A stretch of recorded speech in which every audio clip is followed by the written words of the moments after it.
বুঝবা কিয়ামত আর বেশি বাকি নাই। কিয়ামতের আগে আইনে কিয়ামত হবে মুহররম মাসের 10 তারিখ শুক্রবার। এই ভূমিকম্পের মাধ্যমেই কিয়ামতের সূচনা শুরু হবে। গত শুক্রবারে যে ভূমিকম্প, এটাও কিন্তু শুক্রবারে হয়েছে ভূমিকম্পটা, ঠিক না? ভয় পেয়ে গেছিলাম, আল্লাহ শুরু হয়ে গেল শুক্রবার, পরে দেখে না মুহররমের 10 তারিখ না, তারিখ পেয়ে গেছে। আল্লাহু আকবার। কিয়ামত হবে কি হবে না? বলেন হবে। ইদা ওয়াকাতিল ওয়াকিয়া লাইসা লিওয়াকাতিহা কাযিবা। কিয়ামত অবশ্যই হবে। কিয়ামত ঘটনা ঘটার মধ্যে কোনো সন্দেহ নাই। নবী আলাইহিস সালাতু ওয়াসসালাম সাহাবায়ে কিরামদেরকে নিয়ে বসে আছেন, বয়ান করতেছেন। ইতিমধ্যে হযরত ওমর ইবনে খাত্তাব রাদিয়াল্লাহু তাআলা আনহু বলেন, বাইনামা নাহনু ইনদা রাসূলিল্লাহি সাল্লাল্লাহু আলাইহি ওয়াসাল্লাম, আমরা নবী পাকের সামনে বসা ছিলাম।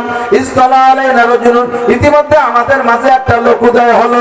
শাদীদু বায়াদিস সিয়াব ওয়া শাদীদু সাওয়াদিস শার, লোকটার গায়ে ধবধবে ফকফকে সাদা, এমন সাদা কাপড় জীবনে কোনোদিন দেখি নাই।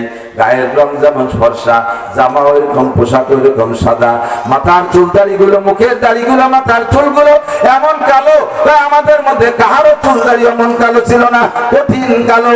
আলা ইউরা আলাইহি আসারুস সফর, লোকটার হাতে সফরের কোনো ব্যাগেজ নাই, গায়ের ভিতরে চেহারার মধ্যে সফরের কোনো আলামত নাই।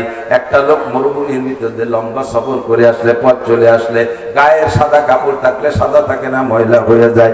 চুলদারির ভিতরে উড়ন্ত ধুলোবালি ঢুকে আউলে কেশ বাউল বেশ হয়ে যায়।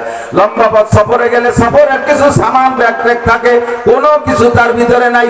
এই লোকটাকে আমরা কেউ চিনি না, লা ইয়ারিফুহু মিন্না আহাদুন, আমরা কেউ তারে চিনি না। লোকটা মাঠের, আমরা যেখানে বসে বয়ান শুনতেছি, পিছনে এসে দাঁড়াইলেন। পিছনে এসে দাঁড়াইও অনেক জায়গা থাকা সত্ত্বেও পিছনে বসলেন না, উকি মেরে দেখতেছে মশার মাঝখানে বা সামনে কোনো জায়গা আছে নাকি।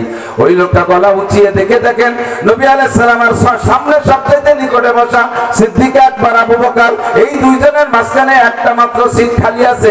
হাত দুটো ফাটতে ফাটতে ফাটতে ফাটতে হাত্তা জালাসা ইলা নবী সাল্লাল্লাহু আলাইহি সাল্লাম, সামনের পর আয়েশা হুজুরের সামনে একেবারে বরাবর বসে গেলেন। বসার টেনশনটা ছিল, ফাসনাদা রুকবাতাইহি ইলা রুকবাতাইহি, ওনার হাঁটু দুটো হুজুরের হাঁটুর সাথে মিশিয়ে দিলেন। ওয়াজা কাফাইহা আলা ফাকিজাইহি, হাত দুইটা রানের উপরে রাখলেন। মুফাসসিরিন মুহাক্কিকিনরা বলেন নিজের রানের পরও রাখতে পারেন অথবা হুজুরের রানের পরও রাখতে পারেন, এটা বসার আদব। নিজের রানের পর রাখা সর্বশ্রেষ্ঠ আদব, আর হুজুরের রানের উপরে হাত রাখলে রাখতে পারেন এ উদ্দেশ্যে উনি যে কথাগুলো বলবেন যাতে হুজুর সেই কথাগুলো খুব মনোনিবেশ দিয়ে শোনেন, অথবা হুজুর বলবেন উনিও খুব আগ্রহের সাথে মুখের থেকে কথাগুলো নিবেন। এই জন্য দুইজনের ভিতরে তাল্লুক আর সম্পর্ক গড়ার জন্য হুজুরের রানের পরও হাত দিয়ে বসতে পারেন।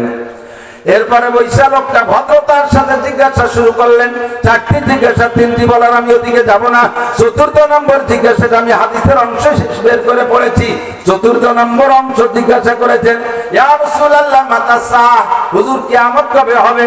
আগে আপনার আগে যত নবী রাসূল চলে গেছে আমি তাদেরকে বলেছি আপনারা বর্তমানে দুনিয়া আছেন, একদিন দুনিয়া থাকবে না, দুনিয়াটা ধ্বংস হয়ে যাবে। এই দুনিয়া ধ্বংসের মধ্যে কোনো সন্দেহ নাই। ইদা ওয়াকাতিল ওয়াকিয়া লাইসা লিওয়াকাতিহা কাযিবা, দুনিয়া ধ্বংস হবে, কিয়ামত হবে, এর মধ্যে কোনো সন্দেহ। আমি সব নবীকে বলার পরে নবীরা বলতেন আমাকে জিবরাইল মাতা সা কিয়ামত কবে হবে? আমি তো তা বলতে পারি না, কারণ আল্লাহ পাক নিজেই বলেছেন ইন্নাল্লাহা ইনদাহু ইলমুস সা, 5টা জিনিস আল্লাহ পাক হাতে রেখেছেন।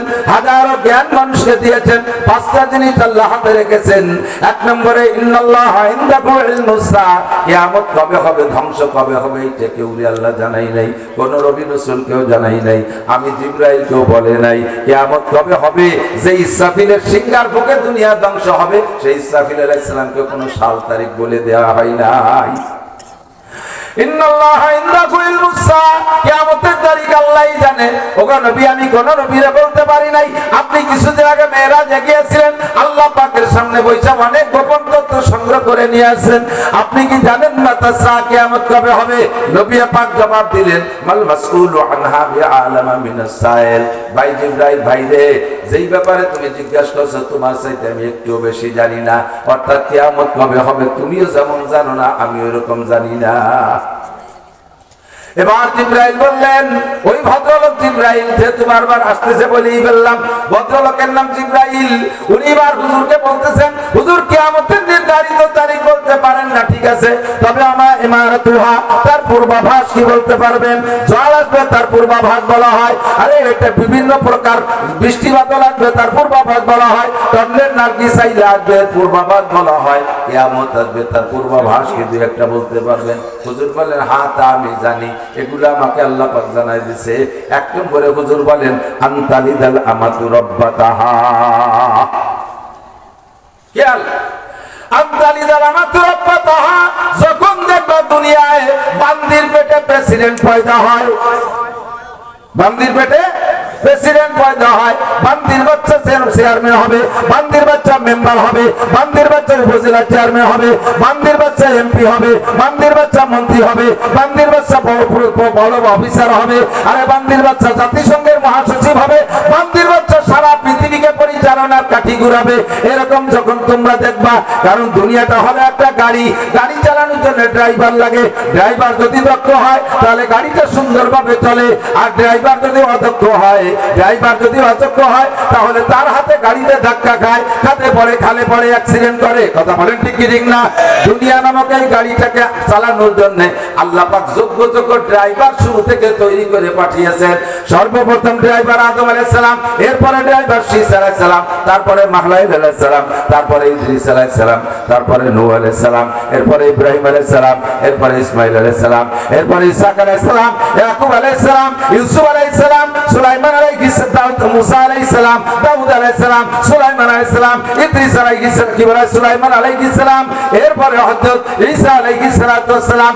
আখেরি ড্রাইভার নবুয়তের সিরিয়ালে মুহাম্মদুর রাসূলুল্লাহ সাল্লাল্লাহু আলাইহি ওয়াসাল্লাম। এই সমস্ত ড্রাইভারকে আল্লাহ পাক আরশে আজিমে বসাইয়া রূহের জগতে প্রশিক্ষণ দিয়া দুনিয়া চালানোর জন্য পাঠিয়েছেন। নবী আলাইহিস সালামের সিরিয়াল শেষ হয়ে যাওয়ার পরে Abu Bakr driver, Omar driver, Usman driver, Ali driver, Muawiya driver, Omar ibn Abdul Aziz driver, বাদশা শাহজাহান ড্রাইভার, বাদশা আলমগীর ড্রাইভার। এই সমস্ত দামি দামি আল্লাহ ওয়ালারা যতক্ষণ পর্যন্ত এই দুনিয়ার গাড়ি চালানোর ড্রাইভিং করেছেন, ততদিন পর্যন্ত দুনিয়াটা সুন্দর চলছে, গাড়িটা ভালো চলছে। এই সিরিয়াল চলে যাওয়ার পরে যখন দুনিয়ার ড্রাইভার হবে, আনতালিদাল আমাতু রাব্বাতাহা, সুদখোর, ঘুষখোর, মাগিবাজ, ফাঁকিবাজ, লম্পট, লুচ্চ, টোন মারে, মন মারে, রাস্তা মারে, খাল মারে, বিজিএফ কার্ড মারে, পঙ্গু ভাতা মারে, বয়স্ক ভাতা মাইরে খায়। কথা বলেন? ব্রিজ মারে, কালভার্ট মারে, রাস্তার পিস্তু মেরে খেয়ে ফেলায়, কারেন্টের খাম্বা তার সহ কিনে খেয়ে ফেলায়। এইরকম মারিংম্যান, ফাঁকিবাজ, ধোঁকাবাজ, লম্পট, এরা যখন দেশের স্টার্টিং ধরবে, এই গাড়ির স্টার্টিং ধরবে, তখন এ গাড়ি আর রাস্তায় চলবে না, বারবার ধাক্কা খাবে, ভূমিকম্প হবে, ভূধস হবে, অগ্নিবৃষ্টি হবে, অনাবৃষ্টি হবে, অতিবৃষ্টি হবে, জলোচ্ছ্বাস হবে, মানুষের চেহারা বিকৃত হয়ে যাবে, আবহাওয়া গরম হয়ে যাবে, সবকিছু অনিয়ম হয়ে যাবে। এগুলো সব নিয়ে খাদে পড়বে, তাই ছাড়া আর কিছু না। আনতালিদাল আমাতু রাব্বাতাহা, ইযা উসিদাল আমরু ইলা গায়রি আহলিহি ফান্তাযিরিসা। অন্য হাদিসে আছে, ইযা মুদিহাল ফাসিকু গাজিবার রাব, যখন সমাজের মানুষের স্বভাব নষ্ট হয়ে যাবে, তারা বুঝে শুনে এই সুন্দর দুর্নীতিবাজদেরকে তারা সমর্থন করবে, আর এই যোগ্য সিয়ারটায় যন্ত্রত বদমাইদেরকে বসানোর জন্য তারা চেষ্টা চালাইবে। তখন তাদের উপরে আমি আল্লাহ জালেম চাপাই দেব, জালেমরা জুলুম করবে, আর তারা জালেমকে বসানোর জন্য সমর্থন করবে। তখনই আসমান থেকে একের পর এক গজব আসতে তালে থাকবে। একদিকে দাঁড়াইছে একজন বিয়ে পাস, আর একদিকে দাঁড়াইছে এক পাঙ্কু, পাঙ্কু গাঁজাখোর। কয়টা পয়সা হয়েছে? কতক্ষণ? বিয়ে পাস ভদ্রলোক, হাই স্কুলের হেডমাস্টার, কলেজের প্রফেসর, সে ভোট পায় না। পাঙ্কু গাঁজাখোর, গাঁজা খাওয়া লাগে পয়সা দিয়ে, ভোট কামাই করে ফেলাইছে। নাম ও তার বোতল, নাম কি? বোতল। মার্কা কি? বোতল। খায় কি? বোতল। না, কথা কয় না, বোতল খায়। কি খায়? বোতল। ভাইকে দিলে ভোট, বোতল খাবে দেশের লোক। এই বোতল পার্টিতে যখন ভোট পড়া শুরু হয়ে যাবে, এই চেয়ারে বসবে এই বোতল পার্টি। তখন তোমরা সারা দুনিয়ার মৌলবীকে নিয়ে দোয়া মুনাজাত করে জালাল খতম পড়াইয়া আর কাজ করতে পারবা না, আর কাজ করতে পারবা না। তখন তোমাদেরকে ওর মাধ্যমে শাসন করা হবে, দেশটা চুষে খেয়ে ফেলবে। এই দেশে সোকালারা টাকা পায় না, সোকালারা টাকা চুয়ে দেয় না, কানাডারে বিল্ডিং বানায় দেয়। কানাডা কানাডা কানাডা দেশ কানাডা, ওর নাম থেকে কানাডা। বেগম পাড়া বিল্ডিং হয়ে যায় হাজার হাজার, আর আমরা গরিব করে টাকা চলে দেখি না। নিল কিনা ওই জায়গায় টাকা? ওই যে কানাডায় টাকা নেছে কিনা আমার ছবি যাব কথা কয় না, আমার ছবি যাব হাটাজারি হুজুর, পটিয়া, বাবুনগর, জিরি, নাজিরাট, লালবাগ, ফরিদাবাদ, মালিবাগ, যাত্রাবাড়ি, গহরডাঙ্গা, ফুট্টো মাদ্রাসা, বাহিদ্য মাদ্রাসা, শামসুল উলুম, কোন মাদ্রাসার হুজুরা বিদেশে টাকা নেই। টাকা নেছে কারা? যেই বোতল ভাইদের পিছনে নাচছি সেই বোতল ভাইরা। কথা বলেন ঠিক কি ঠিক না? কোন চাষিবা কোন সালুন খাওয়ার জন্য এক চাষিরে দোষ দিয়ে লাভ নাই, সব চাষিরে দেখা হয়ে গেছে 54 বছর পর্যন্ত। ঠিক কি ঠিক না? আল্লাহু আকবার। নবী পাক বলেন কিয়ামতের পূর্বাভাস, আনতালি দারামাতুর রাব্বাতাহা, যখন দেখব বান্দির পেটে প্রেসিডেন্ট পয়দা হয়, বান্দির বাচ্চা প্রেসিডেন্ট হয়। এর একটা তরজমা। আর একটা তরজমা হলো যখন সন্তানরা মায়ের সাথে বান্দির ব্যবহার করবে, বউরে নিয়ে সোনার চাল পিতে রেখে বউটারে নিয়ে 7 তলায় এসির মধ্যে ঘুমাবে, আর বাপ 9টা 10টার আগে ঘুম থেকে উঠবে না। আর রাত্রে শোয়ার সময় বলে রাখবে, আম্মু আমরা তো 9টার আগে ঘুম থেকে উঠবো না, তুমি সকালে নাস্তাটা তৈরি করে রেখো, ঘর বাড়িটা ধুয়ে মুছে পরিষ্কার করে রেখো, আমাদের গতকালকের কাপড় চোপড় গুলো ময়লা রয়েছে মা পরিষ্কার করে রেখো। মারে বান্দির মতো খাটাবে আর বউরে নিয়ে টঙ্গের পর আরাম করবে। এটা হলো আনতালিদাল আমাতু রাব্বাতাহা, বান্দির বাচ্চা রাজা হয়ে যাবে আর মায়ের সাথে সন্তানে বান্দির মতো আচরণ করবে। 2 3 নম্বর তরজমা হলো সন্তান আর মায়ের মধ্যে পরিচয় থাকবে না। বান্দির সাথে যেমন যৌন মিলন করা যায় যাচ্ছে স্ত্রীর মতো, স্ত্রীকে যেমন ব্যবহার করা যায় বান্দিকে ওইরকম ব্যবহার করা যায়। এমন একটা সময় আসবে মানুষের ভিতরে রেশতাদারিত্বের পরিচয় ঠিক থাকবে না। সন্তানে যাইয়া মাকে বিয়ে করবে অথবা সন্তানে মায়ের সাথে বান্দির মতো আচরণ করবে। এই কথাটা যখন পড়তাম তখন বুঝতাম না, ইদানিং কালে বর্তমান কালে বাংলাদেশে বুঝিয়ে দিচ্ছে। আল্লাহু আকবার। পার্কের ভিতরে বিভিন্ন ভাবে ঘোরাফেরার ভিতর দিয়ে যে কোনো ভাবে খোদা প্রদত্ত ভাবে গর্ভধারণ করে ফেলাইছে, আসমানি ভাবে। এই বাচ্চা রাখবে কোন জায়গায়? বাচ্চার বাপের পরিচয় নাই, বাপ তো হারাই গেছে। গর্ভ যখন পুড়ে গেছে, বাচ্চা ডেলিভারি হওয়ার মতো সময় এসে গেছে, ডেলিভারি যে কোনো ভাবে হয়ে গেছে, বাচ্চাগুলোর ডাস্টবিনের মধ্যে ফেলাই রাখতেছে। পেপার পত্রিকায় আপনারা খবর জানেন, পেপার পত্রিকায় যারা দেখেন, সংবাদ দেখেন, ঢাকা শহরের ডাস্টবিনের মধ্যে একটা জীবিত বাচ্চা পাওয়া গেছে। কুত্তই তার ঠ্যাং কামড়ায় ধরে নিয়ে যাচ্ছে, ওইটা মানুষের সামনে পড়ছে, মানুষের ধরে নিয়ে ওইটারে লালন পালন করে বড় করছে। ওর মায়ের আর ওই বাচ্চার সাথে খবর নাই। ওর মা তো এখনো পার্কে যা করার তাই করে বেড়াচ্ছে। 15-16 বছর পরে, 20 বছর পরে যখন ওই ছেলে বড় হয়েছে, ওর আব্বা নাই, ওর মায়েরও খবর নাই। ও ছেলে তো এরকমই হয়, তার গার্জিয়ান না থাকে, তাকে তত্ত্বাবধান করার কেউ না থাকে, তাকে কি বলা হয় কন্ট্রোল করার কেউ না থাকে, ইচ্ছা মতো চলাফেরা করে। ও ছেলে আবার সেই পার্কে গেছে, যে দেখে সুন্দরী একটা মেয়ে সেজে গুজে ঘুরতেছে, এই মেয়েটার সাথে সম্পর্ক কইরা তার সাথে আবার সেইভাবে ব্যবহার শুরু করে দিয়েছে। যেই মহিলার সাথে এবার সম্পর্ক করছে সেই মহিলা কিন্তু ওর সেই মা।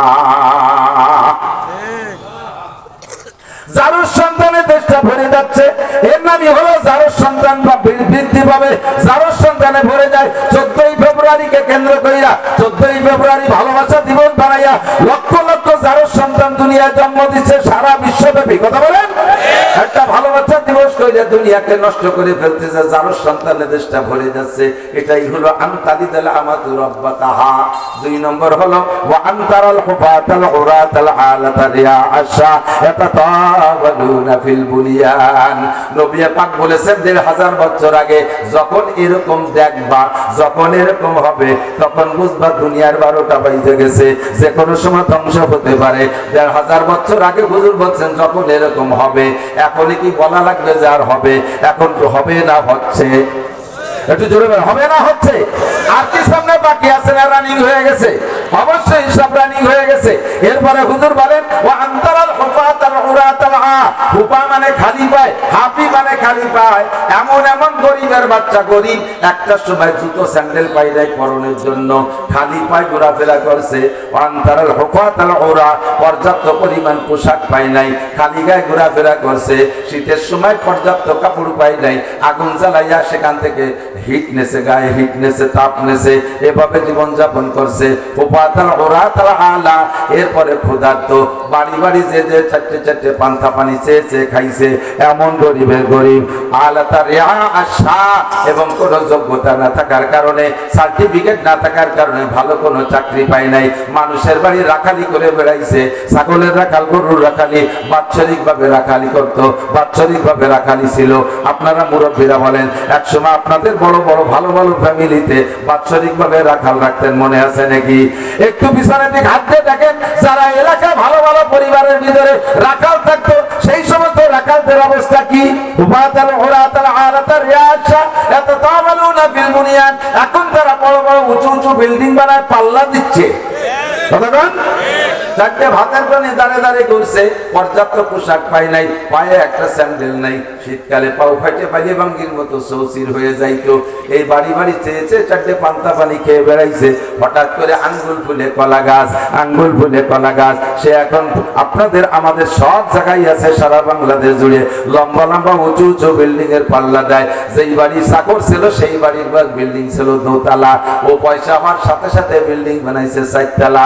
ওই বাড়ি দোতলা থাকলে আমারটা হবে চারতলা। উনার গাড়ি কয়খান? 5 খান, আমার হবে 10 খান। উনার কি গাড়ি? নরমাল ট্রাক, আমার হবে ডিস্ট্রিক্ট ট্রাক। উনার কি গাড়ি? উনার কি বাস? উনার লোকাল বাস, আমার হবে পরিবহন। উনার কয়টা ট্রাক কি বলা হয়? গার্মেন্টস আছে, 5টা আছে, আমার হবে 10টা। এমন করে সম্পদের পাল্লা চলবে, ইবাদত বন্দেগীর পাল্লা থাকবে না, নামাজ কালামের পাল্লা থাকবে না, ধর্মীয় দিক দিয়ে পাল্লা থাকবে না, জিকিরের পাল্লা থাকবে না। কখনো কথা বলবে না ও নামাজ পড়ে কি পরিমাণ, 5 ওয়াক্ত, আমি পড়বো আরো 5 ওয়াক্ত বেশি, আমি নফল পড়বো, ইশরাক পড়বো, আফিন পড়বো, চাষ পড়বো, তাহাজ্জুদ পড়বো, আমি বাদা সওয়াল পড়বো। এমন করে নামাজের পাল্লা দেবে না। ও কেমন করে ইবাদত করে? ওই 1 চিল্লা দেশে আমি 3 চিল্লা দেবো, এই চিল্লার পাল্লা থাকবে না। ও কি করে? কোরআন শরীফ পড়তে পারে না, খালি নামাজ পড়ে, আমি কোরআন শরীফ পড়া শিখবো, এই পাল্লা থাকবে না। ও কি করছে? উমরা করছে, আমি হজ করবো, এ পাল্লা থাকবে না।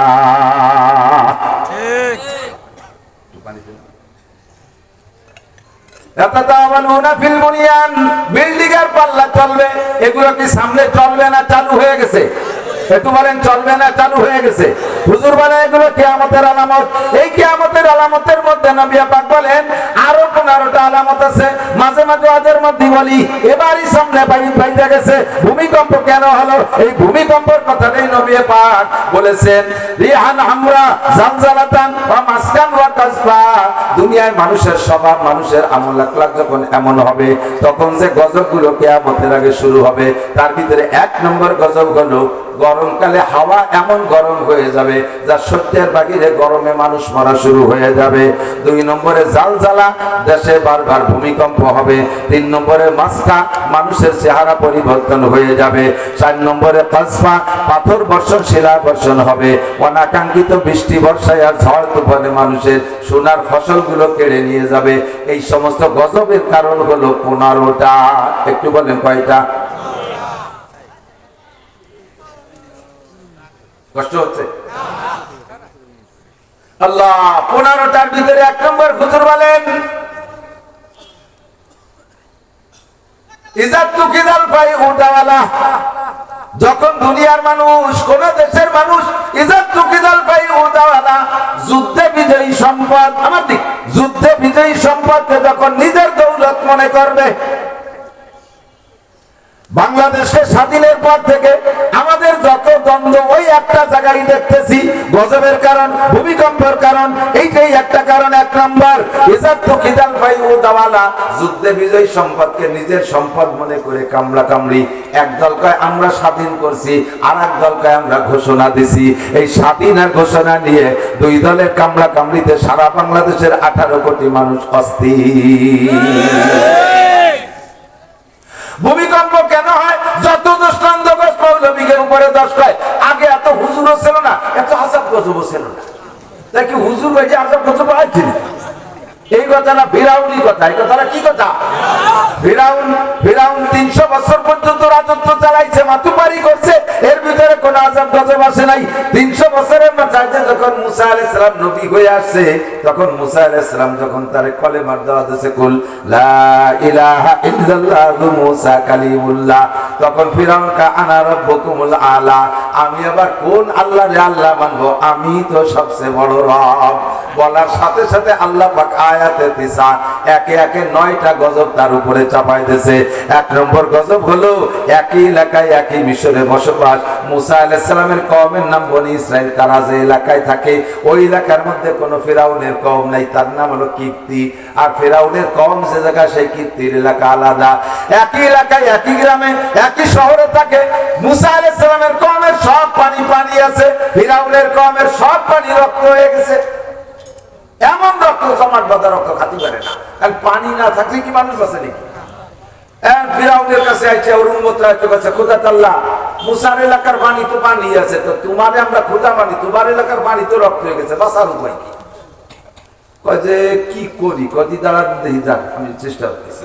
গোপনে যাই একা একা রাত্রে বেলা মুসা আলাইহিস সালাম বলছে, মুসা এই তো বিপদে পড়ে গেছে, পানি পানি বানাই দিতে কও আল্লাহরে। ও তো জানে আল্লাহ আলাদা আছে, আমি এবার সবাই নিয়ে কলেমা পড়বো। মুসা আলাইহিস সালাম করে, আল্লাহর বাপ ভালো, মনে হয় তওবা করছে, পানি বানাই দাও। ও কলেমা পড়বে, পানি বানাই দিচ্ছে, পানি হয়ে গেছে। আল্লাহ পাক পরের দিন সকালবেলা পানি ঠিক করে দিচ্ছে। মুসা আলাইহিস সালাম, পড়ো কলেমা পড়ো। কয় যে কেন কলেমা পড়বো, এইবারে আগেবারে কোনোদিন রক্ত হয় নাই, তুমি আসার কারণে পানি রক্ত হয়েছে। কথা তো ঠিকই, মুসা আলাইহিস সালাম আসার কারণে রক্ত হয়েছে। তা মুসার কারণেই যদি রক্ত হয় পানি, তাহলে মুসার কমে হলো না, তোর কমে হয় কেন? মুসা আসার পরেই হয়েছে ঠিক, কিন্তু দোষটা কি মুসার না ফিরাউনের? জোরে বলেন, মুসার না ফিরাউনের? দেশে হুজুর বাড়ছে, আযাব গজব বাড়ছে। আগে দেশে এত বড় বড় হুজুর ছিল না, আযাব গজব ছিল না। তাই কি হুজুররা আযাব গজব টেনে আনছে? হুজুররা এই পরিমাণ হয়ে যে পরিমাণ বয়ান বক্তৃতা করতেছি, আমরা যে পরিমাণ প্রতিবাদ করতেছি, এতদিন না থাকতো তাহলে দুনিয়া এই কয়দিন বাংলাদেশ শেষ হয়ে যেত, বাংলাদেশ থাকতো না। হুজুরকে দোষ, যত দোষ নন্দ দোষ। আমরা কোন হুজুর এদেশকে ওইভাবে নিয়ে কামলা কামলি করি না, বলি না যে এটা আমরা করছি, এটা আমরা করছি, ওটা আমরা করছি। হ্যাঁ, বললে আমরাই বলতে পারি, এই উপমহাদেশ থেকে ইংরেজকে তাড়ানোর যে আন্দোলন, এটা উলামায়ে কেরামই সর্বপ্রথম শুরু করেছে। উলামায়ে কেরামের আন্দোলনে এই দেশ স্বাধীন হয়েছে, এই এশিয়া মহাদেশ ধরে স্বাধীন হয়েছে। নইলে আজও পর্যন্ত ইংরেজের গোলামি করা লাগতো, আর বাংলাদেশের নির্বাচন করানো লাগতো না, এদেশের প্রেসিডেন্ট প্রধানমন্ত্রী হওয়া লাগতো না। স্বাধীনতা যুদ্ধ করে লাস্টে পাকিস্তানের থেকে যুদ্ধ হয়ে সেইটার নাম স্বাধীনতা, আবার আর একটা স্বাধীনতা। ও দোস্ত, এই বাংলার জমিনের থেকে, এই উপমহাদেশ থেকে ইংরেজকে তাড়ানোর আন্দোলন উলামায়ে কেরামই করেছে। ঠিক কি ঠিক না? কিন্তু আমরা সেভাবে দাবি করি না, আমরা বলি সকলে মিলেমিশে তাই ঈমান আমলের সাথে থাকি, যাতে কোনো জয় ঝামেলা না হয়। ঠিক কি ঠিক না? 2 নম্বর গজবের কারণ হলো ভূমিকম্পর। 2 নম্বর কারণ ওয়াল আমানাতু মাদনামা, আমানতের সাথে খেয়ানত করা যখন শুরু হবে, ওয়ার্ডের আমানত মেম্বার খেয়ানত করে, ইউনিয়নের আমানত চেয়ারম্যান খেয়ানত করে, এদিক তো করে না। বিজিএফ কাট করতে যে পয়সা নেয়, বয়স্ক ভাতা করতে পয়সা নেয়, বিধবা ভাতা করতে পয়সা নেয়, পয়সা নেবে কেন? বিধবা ভাতা করে দেবে, পয়সা কেন নেবে? খেয়ানত করে, আমানতে খেয়ানত। বিজিএফ কার্ড মারে, ফোন মারে, মন মারে, রাস্তা মারে, খাল মারে, সব কিছু মারে খায়। মেম্বার ওয়ার্ডের আমানত মারে, চেয়ারম্যান ইউনিয়নের আমানত মারে, উপজেলা চেয়ারম্যান উপজেলার আমানত মারে, আমানতের খেয়ানত করে। আর এমপি সাহেব তার সিটের খেয়ানত করে, মন্ত্রী সাহেব তার মন্ত্রণালয়ের আমানতের খেয়ানত করে। কথা বলেন, স্কুলের আমানত যার কাছে আছে সে খেয়ানত করে, মসজিদের আমানতকে সে আর খেয়ানত করে। যখন আমানতের খেয়ানত শুরু হবে, তখন ভূমিকম্প শুরু হবে। মসজিদে বৃষ্টির জন্য দোয়া হবে, সেক্রেটারি এলান দিয়েছে, সবাই বসবেন, জুমার নামাজের পরে মসজিদে দোয়া হবে। কতদিন বৃষ্টি হয় না, সবাই বসবে। এর মধ্যে একজন দোয়া আরবে কোন হুজুর, এর ভুতু বেচার মতো চোখ পাকাইছে, দোয়া আরবে কোন হুজুর? কেন খেয়েছে? কারণ সেই হুজুর আছে, বাহিরদের হুজুর মাঠে যে আমাকে নিয়ে ইস্তেসকার নামাজ পড়ছি, সেই জায়গাকে বৃষ্টি বৃষ্টি বাড়িয়েছি, আর সেই হুজুর আছে। এখন হুজুর প্লাস্টিক, বদনাও প্লাস্টিক। আগের হুজুররা কাঁসার বদনায় ফুটির তলা ফুলি বাড়ি যাবে, আর এখন হুজুর প্লাস্টিকের বদনাও কাঁসা বদনা আছে নি কোনো ভাই? কোন হুজুর দুয়ারবে মোল্লাগে মসজিদের কেশিয়া তো ও যে কাছে কি উনি তো একবার শুক্রবার আমাকে এনে নামাজ পড়ে কেন ওনার কাছে ক্যাশের টাকা হয়েছে মসজিদে সেইটা উনি এই মাইয়ে বিয়ে দিছে পরে মসজিদের কাজ করবে সেই সময় টাকা দিতে পারতেছে না বলে রাগারাগি বাদ দেয় আমাকে মসজিদে নামাজ পড়ে। আর এই নুস্য এ কয় কি যে কোন হুজুর দোয়া হবে? এই যে বৃষ্টি বন্ধ হয়েছে এটা তোর কারণ হয়েছে, কথা বলেন না কেন? তোর কারণ হয়েছে। আমার একটা বদনা দাও, আমি ফু দেবো, এখনো তলা খুলে যাবে। একটা বদনা কাঁসার দাও তো, কাঁসার বদনা আগের হুজুরা ফু দিলি, বাইদের হুজুর ফু দিলি খুলে যেত, তলা বেরোয় যেত। পুড্ডার হুজুর তলায় ফু দিলি, বদনার তলা বেরোয় যেত। আর হুজুর ফু দিলি তলা বেরোয়। এখন আমি ফু দেবো, তলা না খুললি বেড়ে এই জায়গা থেকে এই ফুট ধরতে বাড়ি যাবো না। বদনাটা দাও তো, বদনাটা মারে দাও তো, বদনাই তো বিলাস থেকে। কাঁসার একটা বদনা দাও। কোন বাড়ি সুদ না আছে? সুদখোর, ঘুষখোর, বেড়া, কেদাম, কারিদার, বেয়াদবি, শনিবার, চাকরি চক্র, আশা, প্রশিকা, গ্রামীণ ব্যাংক, ব্যাপারটা, বেনামাজি, কোন বাড়ি না আছে? বদনাটা কাঁসার কোন বাড়ি আছে? সব বাড়ি তো বিলাস। বুঝাবো কারে? তারা আমার সুদ্দার দাগ ফুম্বা কুজা কুজানে হাম, তারা আমার সুদ্দার দাগ ফুম্বা কুজা কুজানে হাম, এক দিলে মান সদারেজু দিল বা কুজা কুজানে হাম, এক দিলে মান সদারেজু দিল বা কুজা কুজানে হাম। সারা গা ক্ষত বিক্ষত, ঔষধ লাগাবো কোন জায়গায়? দাইয়ে পেয়ে বুড়ির বাসায়াত, দাইয়ে ভাইয়ে বুড়ির ভাষায়াত। এক জায়গা পায়সামনি বসে বসে গল্প দিচ্ছে, ওর মধ্যে এক বুড়ি আছে, কিনার জন্য বাইশ আছে, তাতে গন্ধ। আমি সবাই দোষ দিয়ে তুই দিছি সবাই ঠেলাঠেলি হয়ে কেউ দেয়নি, লাস্টে পাই বুড়ি দিয়েছে। আর বুড়িটার ঝগড়া কি করতেছে না, বুড়িরই ওজু বানানো লাগলো, অথচ বাদ দেশে আর একজন সারা দেশ ধরে মেম্বার চইরা দমাদা। সবচেয়ে বড় ঘুষখোর বর্তমানে, সবচেয়ে বড় ঘুষখোর বর্তমানে বলেন জানেন কে? সবচেয়ে বড় ঘুষখোর সাংবাদিকরা। সবচেয়ে বড় ঘুষখোর সাংবাদিকরা মিথ্যে মিথ্যে সংবাদ বানাইয়া মানুষকে বিপদে ফেলাইতেছে, মানুষের নামে অপপ্রচার দিচ্ছে। যাদের নামে বড় ঘুষখোর বলে বদনাম পুলিশ, সে পুলিশের কাছ থেকে সাংবাদিকরা ঘুষ খায়। পুলিশ এক কাছে ফেলাই দিয়ে স্যার টাকা দেন, নইলে কিন্তু এই যে সার্কুলার দিয়ে দেন। বাবা তোর পায়ে ধরি, আমি 2 লাখ টাকা ওই জায়গাতে আনছিলাম, তোর 3 লাখ টাকা দেবেন, আমার নাম ডাকিস। আর আমাকে দোষ দেয়, ফুল দেয় না, সেই ফুল দিয়া হুজুর আমানতের সাথে খেয়ালত। মসজিদের আমানত খেয়াল রেখেন, একটু মনে রাখেন। ক্যাশিয়ার যারা আছেন, মসজিদের ক্যাশিয়ার পদ দেওয়ার মতো চেষ্টাই করবেন না। আমি আমার নায়েবে মোহতারাম সাহেব নিয়েছি, আমার সভাপতি হিসাবে আসছে আমার মাদ্রাসা, এই ভরামত দিচ্ছে বলে গেলাম। আমার মাদ্রাসা সুলতান শাহী গোড়াইদার মাদ্রাসায় যদি আমি যোগ্য মোহতামিম তৈরি করতে পারি, আমি পথ ছেড়ে দেবো। আমি মোহতামিমের লোকই না। বিশাল বোঝা, বিশাল বোঝা। 2020 সালের মে মাসের 1 তারিখে আমার মোহতামিমের চাকরি। এর আগে 8 বছর সভাপতিত্ব করছি সুলতান শাহী মাদ্রাসায়, এরপরে বানাইছে সভাপতি মোহতামিম। এই 2020 সালের থেকে নিয়ে এই 25 সাল শেষ হতে লাগছে, 1 টাকা বেতন নিতে পারিনি। মাহফিলের পরে উস্তাদরা খরচ বাদে যা টেকছে বাক করে দিয়ে দেই যে কয়েকজন যারা চলে গেছে, কিছু বেতন বাকি রয়েছে, তাকে দেওয়ার মতো কিছু নেই। নিজের পকেটে থেকে 30,000 টাকা বের করে দিছি, যান ওই 3 জনকে দিয়ে দেন 10,000 টাকা করে। একটা লোকমা ভাত মাদ্রাসা খাই না, আল্লাহর রহমতে আল্লাহ খাওয়ায় না। আল্লাহ মোটা রুজি যেদিন থেকে রুজি প্রশস্ত করে দেয়, সেই দিন থেকে চলতেছে। পদের কুলে কোনো লোক নেই। আমার এই দায়িত্ব বহন করা খুব কঠিন মনে হয়, খুব কঠিন মনে হয়। আমার জন্য যে শিক্ষকরা আছে, তাদের যদি বেতন না দিতে পারি, অধীনে ছাত্ররা আছে, তাদের যদি টাকা খাওয়ার ভালো ব্যবস্থা করতে না পারি, আমি এই আমানতের দায়িত্ব সঠিকভাবে পালন করতে পারলাম না। তার চাইতে আমার সহকারী শিক্ষক থাকাই ভালো। আমি মোহতামিম করতে রাজি না।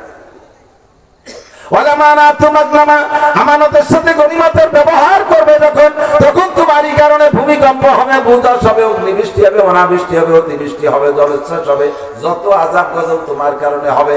যখন আমানতের সাথে খেয়ানত চলবে। 2 নম্বর ওয়াযাকাতু মাকরামা, ভূমিকম্পের 3 নম্বর কারণ, যখন উম্মতের যাকাতকে জরিমানা মনে করবে। যাকাত নগদ টাকা 5.5 ভরি রূপার দাম, অথবা 7.5 তোলা স্বর্ণের টাকা, যা এই স্বর্ণের দাম যা এই পরিমাণ ক্যাশ যদি আপনার দোকানে থাকে, ব্যবসার মধ্যে থাকে, ব্যাংকে জমা থাকে, অথবা ঘরের মধ্যে থাকে, নগদ এই পরিমাণ টাকা থাকলে 40 ভাগের 1 ভাগ যাকাত দেয়া ফরজ। ওই 40 ভাগের 1 ভাগ সারা বছর আপনি পুরো টাকা ব্যবহার করছেন। কথা কি বোঝা যাচ্ছে? একটু পাতলা আপনার 1 লক্ষ টাকা আছে, সারা বছর আপনি যেমন খুশি ব্যবহার করতেছেন, কোনো সমস্যা নেই। ইদানিং 1 লাখ টাকায় যাকাত হয় না। 52.5 ভরির উপর দাম মিনিমাম 1,05,000 টাকা। আপনার দোকানে পুঁজি আছে 1,05,000 টাকা ধরে নেন। এই দোকান বেচা কিনা করছেন সারা বছর, তাতে লভ্যাংশ বের করে সংসার চালাইছেন। পুরো দোকানের সব টাকা যদি খেয়ে ফেলেন, বছরের মধ্যে আল্লাহ পাক আপনার পর হস্তক্ষেপ করবে না। 365 দিন চলে গেছে এভাবে। কিন্তু 366তম দিন যে যখন আপনার দোকানে হিসাব করে দেখা গেল 1,05,000 টাকা আছে, ওর থেকে 1,02,500 আর 5,000 40 ভাগের 1 ভাগ কয় টাকা হয়? এই কয় টাকা আপনার খাওয়া হারাম, আপনার দোকানের টাকা আপনার ব্যবহার করা হারাম। ওই টাকা বের করার আগ পর্যন্ত দোকানের কোনো মাল আপনি ব্যবহার করতে পারবেন না, কারণ প্রত্যেক 1 টাকার মধ্যে 2.5 পয়সা রয়ে গেছে। প্রত্যেক 1 টাকার মধ্যে 2.5 পয়সা রয়ে গেছে আপনার হারাম টাকা। এই হারাম টাকাকে আপনি ব্যবহার করতে পারবেন না, আপনার নিজের টাকা ব্যবহার করতে পারবে না। 40 ভাগের 1 ভাগ বের করে দিতে হবে। যদি বাংলাদেশের পয়সাওয়ালারা তাদের যাকাতগুলো সঠিকভাবে বের করে দিত, আসমানি রহমত পরিমাণ মতো বৃষ্টি নাজিল হতো, সময় মতো রৌদ্র হতো, জল বৃষ্টিতে ফসল নষ্ট হয়ে যেত না, ক্ষুধার গজব আসতো না। যদি মানুষের যাকাতগুলো সঠিকভাবে দিত, একটা মাদ্রাসায় এই লিল্লা বোর্ডিং এর জন্য চিন্তা করা লাগতো না। গরিব মিসকিনরা এই ব্যারাক অ্যাডামস কারিতাসের থেকে, গ্রামীণ ব্যাংকের থেকে সুদে লোন নেওয়া লাগতো না। যাকাতের টাকা সঠিকভাবে বন্টন করে দিলে সমস্ত গরিব স্বাবলম্বী হয়ে যেত। ব্যবস্থা সেভাবে না করিয়া থানায় থানায় লিখে গেছে সাইনবোর্ড একাখান, ভিক্ষুক মুক্ত, ফকির মুক্ত বলমারি, ফকির মুক্ত সালতা, ফকির মুক্ত নগরকান্দা। আমি গেছি ফকিরহাটে, ফকিরহাট বাগেরহাটে থানার নাম থানা ফকিরহাট। বাসে আমার গাড়ির নামে, গাড়ির দাঁড়াই ওখানে একটু নামে চা খাই। তা চা খাইতে নামছি, নামার সাথে সাথে দিতে দুটো খুঁটি, তো খুঁটি দুটো দিয়ে উপর দিক চাইছি, দেখছি এখন সাইনবোর্ড, ওতে লেখা ফকির মুক্ত ফকিরহাট। ফকির মুক্ত ফকিরহাট আমি পড়িও শেষ করতে পারিনি। এর মধ্যে ফকিরহাটটা আছে, আমার বাবার 10 টাকা আছে। আমি বেটা এই যে কিলা ফকির মুক্ত ফকিরহাট, এই সাইনবোর্ডের তলে দাঁড়ায় তুমি বই চা চাও, কল যে রাখছে সে পরিবার একদম আমার 10 টাকা লাগবে যাও। ফকির মুক্ত ফকিরহাট লেখলেই ফকির মুক্ত হয়ে যায় না, শতভাগ বিদ্যুতায়িত লেখলেই বিদ্যুতায়িত হয়ে যায় না। কথা বলেন? সকালে কারেন্ট থাকে না, বিকেলে কারেন্ট থাকে না, লোডশেডিং এর পর লোডশেডিং, আর খালি সাইনবোর্ড লেখলেই হয়ে যায়। যখন জরিমানা মনে করবা, মৌসুমি ফসল, মৌসুমি ফসল এদিক দেখেন, নগদ টাকার যাকাত একরকম, আর মৌসুমি ফসল আমাদের হানাফি মাযহাবে মা খারাজা মিনাল আরদে, যা জমিনের থেকে উৎপাদন হবে। 1 কেজি পেঁয়াজও যদি হয় তবুও তার 40 ভাগের 1 ভাগ, 1 মণ পেঁয়াজও যদি হয় তার 40 ভাগের 1 ভাগ দিতে হবে। যে ফসল যেমন ফলাইতে তার পিছনে যেমন খরচ, তার থেকে ওষুধ সেভাবে দিতে হবে। যেই ফসলের পিছনে কোনো খরচ নাই, 1 বিঘা জমিতে বাঁশ লাগাইছেন, তার সার ওষুধ কীটনাশক পানি দেয়া লাগে না, বাঁশের চাষের জন্য কিছু দেয়া লাগে না, কোনো লাগাইতে আসলে হয়ে যায়। কথা বলেন? এই বাঁশও আপনার 40 বাঁশের ভাগ দিতে হবে, 10টায় 1টা। বছরের শেষে 10টা বাঁশের 1টা ভাগ গরিবদের দিয়ে দিতে হবে, 10টা বাঁশের 1টা। যদি আপনি না দেন, আল্লাহ পাক রেখে দিতে পারে। সুন্দর সুন্দর করলি হয়ে কেবল মাথা বের হয়েছে, হালকা একটা জ্বর চাইলে মাথাগুলো ভেঙে সব মাথা বানাই দেবে। বারে বারে 10টা বাঁশের 1টা বাঁশ। আম বাগান বানাইছেন, ওরা আম বাগানের 20 ভাগের 1 ভাগ দিতে হবে। আপনাদের আমাদের দেশে কলাই বুনাই নাকি জানি না, আমাদের যদি কলাই ফসল বুনাই, কলাই মুসুরি, এর পিছনে সার ওষুধ কীটনাশক পানি দেওয়া লাগে না, শুধু বুনই রেখে আসে আর সময় মতো কাইটে নিয়ে আসে, এর 10 ভাগের 1 ভাগ দিতে হবে। আপনাদের পেঁয়াজের পিছনে যথেষ্ট পরিশ্রম আছে, 40 ভাগের 1 ভাগ দিতে হবে। পাটের পিছনে যথেষ্ট পরিশ্রম আছে, 40 ভাগের 1 ভাগ দিতে হবে। আর ধানের পিছনে যথেষ্ট খরচ আছে, ওরও 40 ভাগের 1 ভাগ দিতে হবে। 40 ভাগের 1 ভাগ বের না করে মুখস্থ আপনি সব খরচ করবেন, ওর ভিতরে গরিবের হক থাকার কারণে আপনারও হালাল না। যখন আমরা সুন্দর করে বলবো, বুঝাই দেবো, তখন এটাকে জরিমানা মনে করবে, আমার ক্ষেত্রে বছর আমি যা খুশি তাই করবো। হুজুররা পাম্পটি দিয়ে দেওয়ার জন্য মশলা খাওয়া করে। আবার যখন ধান পাট কালেকশনে যাই, ধান দেয় কোন সাইজের ধান, পিএস দেবে যত কাটা পিএস, কুচো পিএস, সেইগুলো দেবে। ধান দেবে আগাইলে মাটিয়ে খেলিও দান, সিটিয়ে দান। আল্লাহু আকবার। আল্লাহ পাক রব্বুল আলামিন বলেন, এই সিটে দান আর আগাইলে দান দিলে কিরম লাগে আগামীবার দেখাই দেব।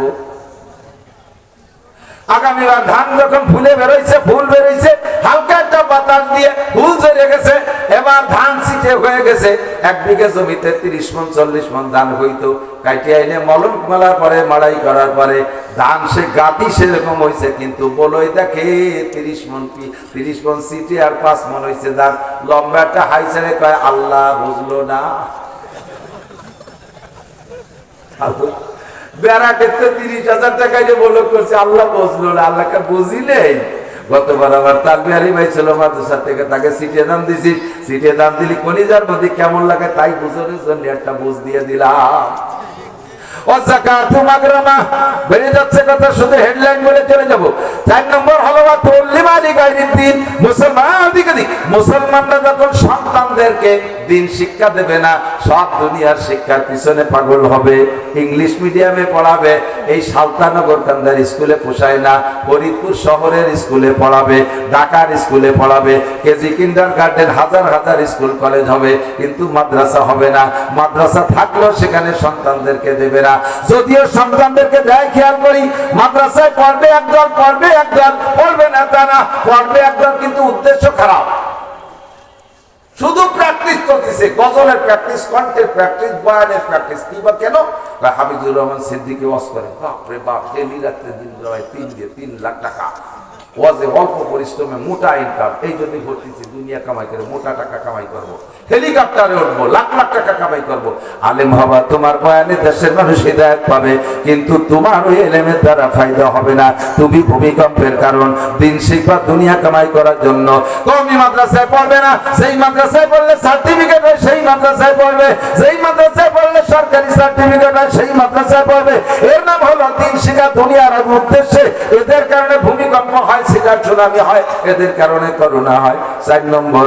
5 নম্বর নবী পাক বলেন, 5 নম্বর হলো ওয়া আতাআরুজুলু ইমরাতাহু, যখন পুরুষরা নারীদের আনুগত্য হয়ে যাবে, বৌতি যা কবে তাই করবে, বৌতি কয় ওঠো উঠবে, বৌতি কয় বসো বসবে, মায়ের কথা শুনবে না। ওয়া আতনা ওয়া আতাআরুজুলু ইমরাতাহু ওয়া আতা উম্মা, মায়ের সাথে নাফরমানি করবে, মারে পয়সা দেবে না, মারে কাপড় দেবে না, মারে ঔষধ দেবে না, মাকে খাবার দেয়। যুবক, মায়ের পেটে তুমি জন্ম নিয়েছো, মায়ের পেটে জন্ম নিয়েছো, মায়ের দুধ খেয়েছো, তুমি বোর পেটে জন্ম নেও নাই, শাশুড়ির দুধ খেয়ে বড় হও নাই। ইনকাম শিকার পরে শাশুড়ির নামে একটা অ্যাকাউন্ট খুলে সেই অ্যাকাউন্টে টাকা জমা রাখে, আব্বা মা থেকে চোখে ধুলো দিয়ে টাকারে গোপন রাখে। তুমি ভালো করে জেনে নাও, বিশ্বনবী বলেন সালাসাতুন ক্বাদ হারামাল্লাহু আলাইহিমুল জান্নাহ, 3 জনের জন্য বেহেশতে হারাম। তার মধ্যে 1 নম্বর হলো মুদমিনুল খামার, যারা নেশাখোর, তাদের জন্য বেহেশতে হারাম। 2 নম্বর আল হক, মা বাবার নাফরমান সন্তান। আব্বা মাকে কষ্ট দিয়ে যদি তুমি কাবা ঘরের মধ্যে তোমার মরণের সময় হয়, কাবা ঘরের মধ্যে যদি তোমার মরণ হয়, তবুও তোমার মরার সময় কালেমা নসিব হবে না। কারণ আব্বা মা তোমার উপরে যুক্তিসঙ্গত ভাবে দুঃখ পেয়ে বসে আছে, অযৌক্তিক ভাবে না, যুক্তিসঙ্গত ভাবে তোমার পর কষ্ট পেয়ে বসে আছে। অনেক ছেলেরা আছে কয়, আমি কি তোমার ছেলে একা নাকি? আরো ছেলেরা আছে না, তাদের কাছে চাইতে পারো না। এ কথা বলবা না যুবক, এ কথা বলবা না। তুমি মনে করবা তোমরা 5 ভাইও যদি হও, তুমি মনে করবা আমি আমার মায়ের একাই সন্তান, আমার কামাইটা মায়ের কাছে দেবো। আরে ক্যাশ টাকা আইনা আব্বা আমার হাতে যে গুনাবা 1 লক্ষ টাকার একটা বান্ডিল। আব্বা তো যখন ইনকাম করতে জানতেন, তখন বাংলাদেশে 1000 টাকা জন্ম নেই, 1000 টাকার নোট। এখন 1000 টাকার বান্ডিল আব্বার হাতে দিলে আব্বাকে, ওরে বাবা, হাসিনে দেশে নাই, কত বড় টাকা বানাইতে গেছে।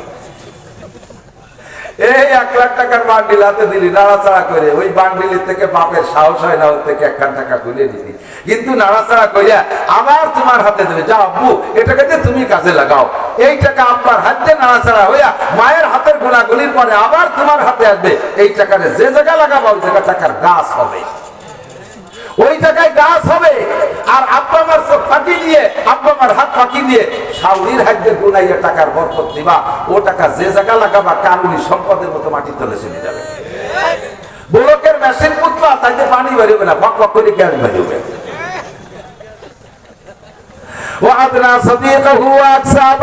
কিয়ামতের আলামত নবী পাক বলেন, ভূমিকম্প আর ঘূর্ণিঝড়ের কারণ কি? নবী পাক বলেন ওয়া আদনা সাদিকাহু ওয়া আকসাবা, বন্ধু বান্ধবের পিছনে হাজার হাজার লক্ষ লক্ষ টাকা খরচ করবে কিন্তু আব্বার লুঙ্গি কিনে দেবে না। আব্বা একটু তবলিগে যাইতে 5,000 টাকা চাইলে সে সময় টাকা থাকে না, যার দোকানে বসে পিঠাগিরি দেখায়, মিষ্টির দোকানে বসে হাজার হাজার টাকা নষ্ট করে, নির্বাচনের 5-5 লক্ষ লক্ষ টাকা খরচ করে, অথচ আব্বার জন্য ঔষধের টাকা জোটে না। এই তোর কারণে দুনিয়ায় ভূমিকম্প হয় আর গজব হয়। এরপরে হুজুর বলেন 4-8-9 নম্বরে হলো হুজুর বলেন ওয়াজাহারাতিল আসওয়াতু ফিল মাসাজিদ, বড় বড় মসজিদ হবে, মাসাজিদুহুম মুতাআমিরাতুন ওয়া হিয়া খারাবুন আনিল হুদা, মসজিদ বানায়া পাল্লা দেবে। ওদের মসজিদ কি দিয়ে বানাইছে? ভাই দেয়ার রং করছে, শুধু টাইলস করে নাই, কয় না আমাদের টাইলস হবে। ওদেরটা কি টাইলস দেশে? কয় আকিস কোম্পানির। আমাদেরটাই হবে মার্বেল টাইলস। ওদেরটার ভিতরে বাতাসের কি ব্যবস্থা? ওদেরটার ভিতরে ফ্যান দেশে, আমাদেরটা হবে এসি। ওদেরটাই কি ফ্যান দেশে? 52 ইঞ্চি ফ্যান দেশে। আমাকে হবে হেলিকপ্টার সাইজের ফ্যান। দেখছেন হেলিকপ্টারের ফ্যান, বড় বড় ফ্যান, এক ফ্যানে সারা মসজিদ। যদি না দিয়ে দেয় বাংলা ঈদগাহ মাদ্রাসা মসজিদে দেখবেন নিক্সন চৌধুরী ফ্যান পাঠা যায়, তার এক একটা ফ্যানে এক একটা হেলিকপ্টার উড়তে পারে। পাল্লা চলবে মসজিদ বানাইয়া। ওদের মসজিদে নরমাল কার্পেট, আমাদেরটা হবে মখমল, গালিচা হবে 1 ইঞ্চি। এইভাবে পাল্লা চলবে, কিন্তু মসজিদের ভিতরে মুসল্লি থাকবে না। ফজরের আজান দিলে ইমাম, মুয়াজ্জিন আর বুড়ো একজন মুসল্লি ছাড়া মুসল্লি নাই। ওয়াক্তের নামাজে কোন কোন মসজিদে আজানের ব্যবস্থাও থাকবে না। এইগুলো হলো কিয়ামতের আলামত, ভূমিকম্পের কারণ। যেগুলো বলছি সামনে হবে না, সব রানিং হয়ে গেছে। একটু জোরে বলেন চলছে কি চলছে না? এরপরে হুজুর বলেন এই তিনটে ইম্পর্টেন্ট, ভেরি ভেরি ইম্পর্টেন্ট তিনটে। এরপরে হুজুর বলেন ওয়াসাদাল কাবিলাতু ফাসিকুহুম, কওমের নেতৃত্ব দেবে, মেম্বার হবে, চেয়ারম্যান হবে, মাতুব্বার হবে, এমপি হবে। কারা? সাদাল কাবিলাতু ফাসিকুহুম, ফাসিকরা হবে কওমের নেতা। ফাসিক কাকে বলে? যে রেগুলার বুঝে বুঝে কবিরা গুনাহ করে, দাড়ি কাটে ফাসিক, নামাজ পড়ে না ফাসিক, রোজা রাখে না ফাসিক, হজ ফরজ হইছে করে না ফাসিক, যাকাত ফরজ হইছে করে না, আদায় করে না ফাসিক, বউ বাচ্চারে পর্দা রাখে না ফাসিক, নিজেকে পর্দা করে ফাসিক। আল্লাহু আকবার। নামাজ কালামে তার ধরে না, সুদে কারবার করে ফাসিক, ঘুষের কারবার করে ফাসিক, দুর্নীতি করে যে ফাসিক। এই সমস্ত দুর্নীতিবাজ ফাসিক ফুজ্জাররা যখন কওমের নেতা হবে তখন ভূমিকম্প হবে, কারণ ড্রাইভার নষ্ট হইয়া গেছে। ওয়াসাদাল কাবীরাতু ফাসিকুহুম। এরপরে হুজুর বলেন মাকানা যাইমুল কওমে আরজালাহুম, কওমের চিন্তাবিদ হবে। যাইম মানে চিন্তাবিদ। কওমের মাতুব্বারি করবে কারা? আরজালাহুম। আজ থেকে 30 বছর আগে যারা এই মাঠে খেত খাবারে কিষেন কামলা দিয়ে বেড়াইছে, পরের বইতে পিএস লাগাই বেড়াইছে, পরের জমির পাট কেটে বেড়াইছে, এই সমস্ত কিষেনরা হঠাৎ করে আঙ্গুর ফুলে কলা গাছ, বিশাল ধনী ছেলে একটা আমেরিকা চলে গেছে, মাসে 5 লাখ টাকা পাঠায়। হঠাৎ করে আঙ্গুর ফুলে কলা গাছ, সালতার থানা সদরের ভিতরে বড় বিল্ডিং, ফরিদপুর শহরের বিল্ডিং, ঢাকা শহরে জায়গা রাখা শুরু হয়ে গেছে। এই সমস্ত মূর্খ অশিক্ষিত কিষেনরা যখন হবে সমাজের মাতুব্বার, এরা হবে মাতুব্বার। অমুক মাতুব্বার না থাকলে মানবে কি বলা হয় সালিশ হবে না। এইরকম মূর্খরা যখন কওমের নেতৃত্ব দেবে। এরপরে হুজুর বলেন উকরিমার রাজুলু মাকাবাতা শাররিকি। এই ভাই আমার ঠিক থাকেন, উকরিমার রাজুলু মাকাবাতা শাররিকি, মানুষকে সম্মান করা হবে তার ক্ষতির ভয়ে। যদি সার না কই, মাতুব্বার না কই, কাকা কাকা কই না ডাকি, নেতা নেতা কই না ডাকি, আবার কোন কেসে ফেলাইয়া মামলায় ফেলাই দেবে, কোন বিপদে ফেলাই দেবে, কোন কেসের মধ্যে ফেলাই দেয়। এই ভয়ে তারে সম্মান করা লাগে। নইলে সে যে সাইজের মানুষ তারে পাউডে লাইথনিয়া পারিজ্জত যায়। কথা বলেন, লাইথনিয়া পারিজ্জত যায়, অথচ তারে বস বস সেলুট দিয়া লাগতেছে। কারণ যদি সেলুট না দেয় কোন বিপদে ফেলাই দেয়। এইটা কি বাকি আছে না চলছে? এটা বাকি আছে না চলছে? তাহলে দাইয়ে বুড়ির পাশে হাত দিয়ে লাভ নাই, যত হুজুর তত আপদ বিপদ। সবকিছু হিসেব করে দেখেন কারা। আল্লাহর কসম এই জাতীয় সমস্যা হুজুরদের মধ্যে একটাও নাই, দিনদার মানুষের মধ্যে একটাও নাই। কথা বলেন, সবগুলো ওই সাইজের। এরপরে হুজুর বলেন ওয়াজাহারাতিল মাআজিফ ওয়াল কায়নাত, বাদ্যযন্ত্র এমন বাড়বে, মুসলমান নিজেদের ধর্মীয় প্রোগ্রামের মধ্যে পর্যন্ত বাদ্যযন্ত্র নিয়ে আসবে। ইদানিং দেখেন, ইউটিউব খুলে দেখেন, যত ইসলামিক সঙ্গীত আছে, ইসলামিক সঙ্গীতগুলো, ইসলামিক সঙ্গীতরাই কণ্ঠশিল্পী বিভিন্ন গোষ্ঠী বানাইছে, কলরব গোষ্ঠী, আরো কারা কারা গোষ্ঠী আছে। এই গোষ্ঠীতে যত গান গজল গায়, ধর্মীয় গান, প্রত্যেকটা গানের ভিতরে চালায় দেখেন বাজনা মিক্সার, আছে না নাই? মুসলমানের বিয়ের অনুষ্ঠানে বাজনা ডেক্সেট বক্সের বাজাইয়া এই বিবাহের অনুষ্ঠানটা নষ্ট করে ফেলে। বিবাহের অনুষ্ঠানের ভিতরে যদি বাজনা বাজানো হয় ওই বিয়েতে বরকত থাকে না, ওই বিয়ের ভিতরে খোদার গজব আসে। আল্লাহু আকবার। এদের কারণে ভূমিকম্প হয়। অশরী বাতিল খুমুর 14 নম্বরে হুজুর বলেন যখন দেশে মাদক বেড়ে যাবে, যুবকরা মদ খাবে স্বাভাবিকভাবে ওপেনে, মদ গাঁজা এবা ফেন্সিডিল। আপনাদের এদিক এগুলো চলে না? এদিক আছে গাঁজা বাবা খায়, বাবা এদানি বলে আঠা খায়। সুবহানাল্লাহ। আমি ঢাকা গেছি মুন্সিগঞ্জ হজ করতে, ওয়াজের পরে একজন এসে হুজুর নতুন আর একটা খাবার দাবার হয়েছে। সেটা কি যে শূন্য গু কুড়াইয়া ধুমনিলি নিশা হয়। আমি বললাম আল্লাহ তোমার পায়ে ধরি, এরা আমাদের তো শূন্য গু খাইয়ে থাকবে, যাক কয়েকদিন পর কাঁচা গু না খায়, নিজে পায়খানা করে না খায়, হারামখোর নেশাখোর, এগুলো বেড়ে যাবে। আজ থেকে 10-20 বছর আগে এত শুনি নাই কথা কন। এখন যেভাবে ওপেন হয়ে গেছে, আঞ্চলিকভাবে ডিলার হয়ে গেছে, ঘরে ঘরে দাঁড়ে দাঁড়ে পৌঁছাই দিচ্ছে। আল্লাহ হেফাজত করে। এগুলো তোমাদের কারণে ভূমিকম্প। 15 নম্বরটা বলে শেষ করে দেই। 15 নম্বর হুজুর বলেন ওয়ালানা আখিরু হাযিহিল উম্মতি আউওয়ালাহা।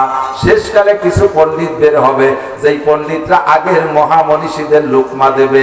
কয় কি আবু হানিফা কাফের ছিল, আবু হানিফা মুশরিক, ইমাম শাফি লেখাপড়া জানতো না, আহমদ ইবনে হাম্বল কিছু জানে না, ইমাম মালিক মূর্খ লেখাপড়া জানে না, লেখাপড়া জানে জাকির নায়েক, লেখাপড়া জানে আব্দুর রাজ্জাক বিন ইউসুফ, লেখাপড়া জানে যত পাঙ্কু পাঙ্কু আহলে হাদিস আলারা।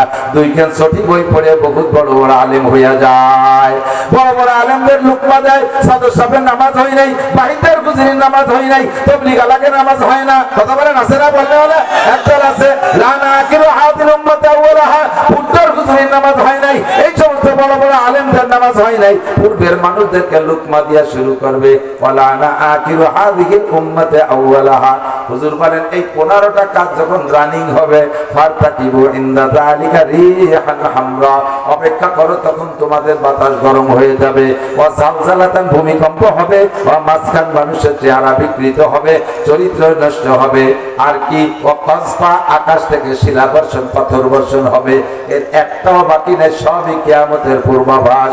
আল্লাহ পাক এই দেশকে এই সব গুনাহ থেকে হেফাজত করুক। জোরে বলেন আমিন। রাষ্ট্রীয় ভাবে সবাই ভালো হয়ে যাক, নেতারা ভালো হয়ে যাক, সবাই ভালো হোক।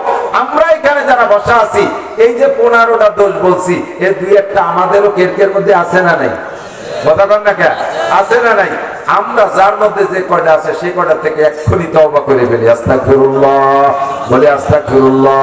মুখে আস্তাগফিরুল্লাহর সাথে অন্তরটারে তৈরি করেন, আমি জীবনে কোনোদিন এই গুনাহগুলো করব না। আস্তাগফিরুল্লাহ, আস্তাগফিরুল্লাহ আল্লাযী লা ইলাহা ইল্লা হুয়াল হাইয়ুল কাইয়্যুম ওয়া আতুবু ইলাইহি।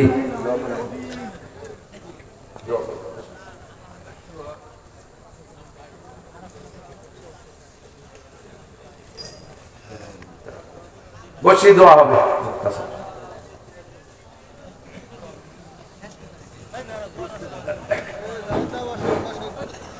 আপনারা অল্প সময়ের জন্য বসেন। ভোট কত আয় কত